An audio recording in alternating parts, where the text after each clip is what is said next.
Lingid nga sa inyong kaalaman, mamayang madaling araw gaganapin ang unang game ng back-to-back ng laban ng OKC Thunder at Denver Nuggets kung saan tatawagin ito na Battle of the First Seed at Second Seed ng Western Conference. Bukod dyan, magkakatapatan na naman dito ang top 1, top 2 sa MVP rankings na sina Shai Gilgeous-Alexander at Nikola Jokic, kaya inaasahan na magiging mainit ang bakbakan. Pero ayon sa ilang mga analysts, since hawak ng OKC Thunder ang home court advantage sa laban, expected na sila ang liyamado. Alam naman nga ninyo na hindi basta-bastang nagpapatalo ang Thunder sa loob ng kanilang home court, lalo pat inaasahan na kumpleto bukas ang kanilang lineup. Pero hindi rin naman ibig sabihin nito na talo agad ang Denver dahil meron rin naman silang isang Nikola Jokic na nagkaroon ng halimaw na performance sa nakalipas na laban. Tinalo nga ng Nuggets ang OKC sa una nilang pagharap ngayong season, kaya hindi malabo na maulit ito kung sakali man.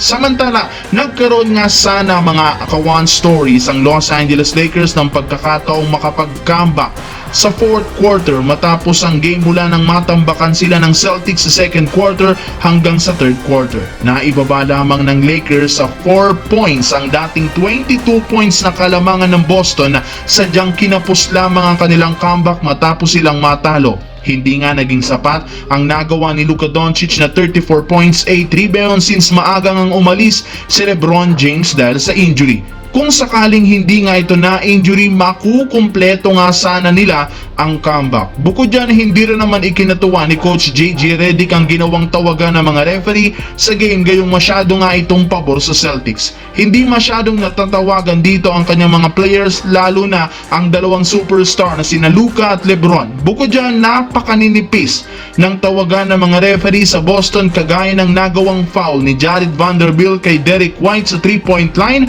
kahit nadikitan lamang niya ito, at iyan ang mismong pumigil sa momentum ng Lakers sa kanila sanang gagawing comeback. Kaya kung hindi lamang questionable foul call ng mga referee sa pagbibigay nito sa Celtics ng mahigit sa 25 free throws kumpara sa 14 free throws lamang ng Lakers, di sana'y nag-iba ang storya ng laro. Kaya nagpapatunay lamang ito na napakahirap talagang kalaban ang Boston Celtics sa loob ng court nito dahil masyado silang pinapaboran ng mga officials, kaya sayang lang naman kung sakali ang napakalaking presyo kung matatalo sila.